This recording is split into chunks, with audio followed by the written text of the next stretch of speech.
Hello family soldiers. Vitamin C, vitamin K, fibre జీర్ణ వ్యవస్థకు ఎంతో మేలు చేసి ఫైబర్ ఇంకా ఐరన్ కలిగిన ఈ చిక్కుడుగాయ ఇంకా అలసందల కూర మన ట్రెడిషనల్గా పాతకాలం పద్ధతిలో ఎలా చేయాలో చూద్దాం రండి. ఇది తినడానికి రుచిగాను ఎంతో హెల్దీగాను మనం ఎలా చేయాలో చూసేద్దాం రండి. దానికోసం చిక్కుడుగాయలని ఇలా చూసుకుంటూ ఒలుచుకోవాలన్నమాట. చూస్తున్నారు కదా, ఇలా పీల్ అనేది ఆ ఎడ్జ్ నుంచి ఎడ్జ్కి తీయాలి. దాని తర్వాత ఇక్కడ అలసందలు నేను నైట్ నానబెట్టేశాను. నైట్ నానబెట్టి నేను మార్నింగ్ వాడుకున్నాను, లేదంటే మార్నింగ్ నానబెట్టి నైట్కైనా వాడుకోవచ్చు. మీ కన్వీనియన్స్ని బట్టి దీన్ని వాడుకోవచ్చు. లేదు మనకి అంత టైం లేదన్నా కూడా ఇన్స్టెంట్గా అలసందలు కూడా వేసుకోవచ్చు.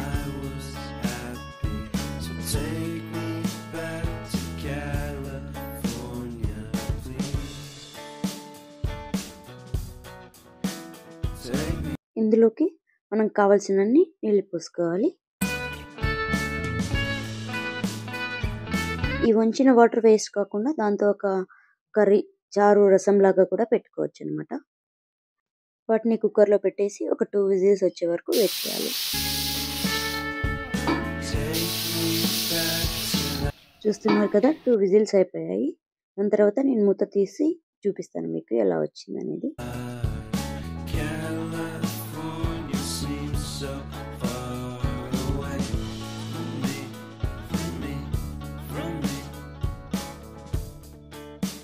చూస్తున్నారు కదా, ఇవి బాగా మెత్తగా ఉడికాయి. చూడండి, ఇలా మనం ప్రెస్ చేస్తే స్మూత్గా క్రష్ అవ్వాలి. దాన్ని నేను స్ట్రెయిన్ చేయడానికి బొక్కల గింజతో తీసుకున్నాను. దాంట్లో నుంచి కొన్ని కొద్దిగా పక్కకు తీసేస్తున్నాను, ఎందుకంటే ఈ వాటర్తో మనకి ఇంకా కొంచెం వర్క్ ఉంటుంది. ఇందులో నుంచి నేను అలసంద గింజలన్నీ సపరేట్ చేస్తున్నాను. అదే వాటర్లోకి మనం క్లీన్ చేసి తుంచి పెట్టుకున్నాం కదా, ఆ చిక్కుడు గింజలు వేయాలి. వేసి ఒక విజిల్ వస్తే చాలన్నమాట, ఇవి బాయిల్ అయిపోతాయి. మీకు కావాలంటే ఈ ప్రాసెస్లో కొంచెం సాల్ట్ కూడా యాడ్ చేసుకోవచ్చు, అది ఇంకొంచెం రుచిని పెంచుతుంది అనమాట. ఇలా అన్నీ వేసి పెట్టేసుకున్న తర్వాత కుక్కర్ పెట్టి చిక్కుడుగాయని ఉడికించుకోవాలి.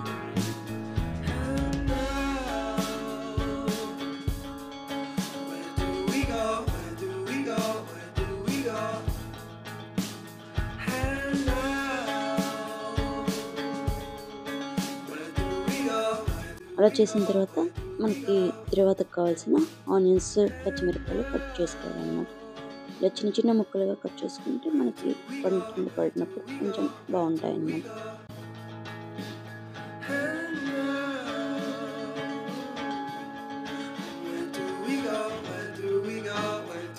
సో చూస్తున్నారు కదా, మనకు కావాల్సిన పచ్చిమిరపకాయ, ఎర్రగడ్డ రెడీ.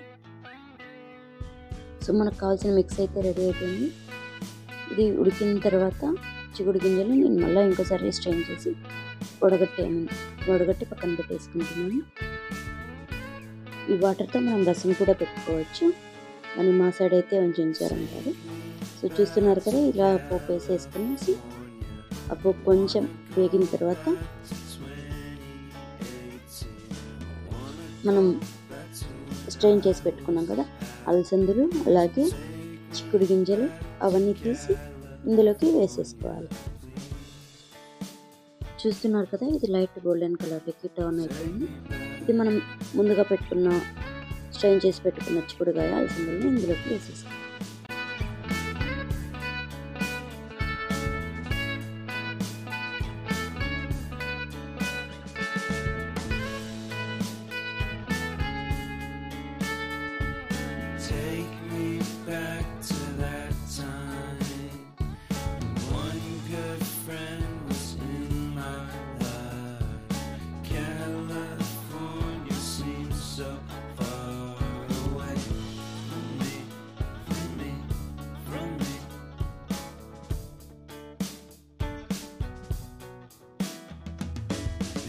సో వేసుకొనేసి బాగా కలుపుకోవాలి.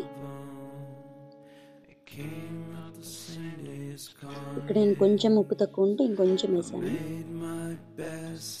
నేను ఇంకా అలసందలోకి వేయలేదు కదా ఫస్ట్, అందుకని కొంచెం తక్కువ ఉంది, ఇక్కడ వేస్తే సరిపోయింది. సో చూస్తున్నారు కదా మన హెల్దీ అండ్ టేస్టీ అలసందలు చిక్కుడుకాయ కూర రెడీ. దీన్ని మనం ఇంకా సర్వ్ చేసేసుకోవాలి. ఇది మన చపాతీలోకి కానీ, రొట్టెలోకి కానీ, రైస్లోకి కానీ ఇవేమీ లేకున్నా కూడా ఉత్తది ఒక స్నాక్ లాగా కూడా చాలా టేస్టీగా హెల్దీగా ఉంటుంది. ఇది మీరు ఇంట్లో ట్రై చేయండి. తప్పకుండా మనం వీక్లీ వన్స్ అండ్ ట్వైస్ చేసుకోవాల్సిన రెసిపీ అని చెప్తున్నాను. Thank you.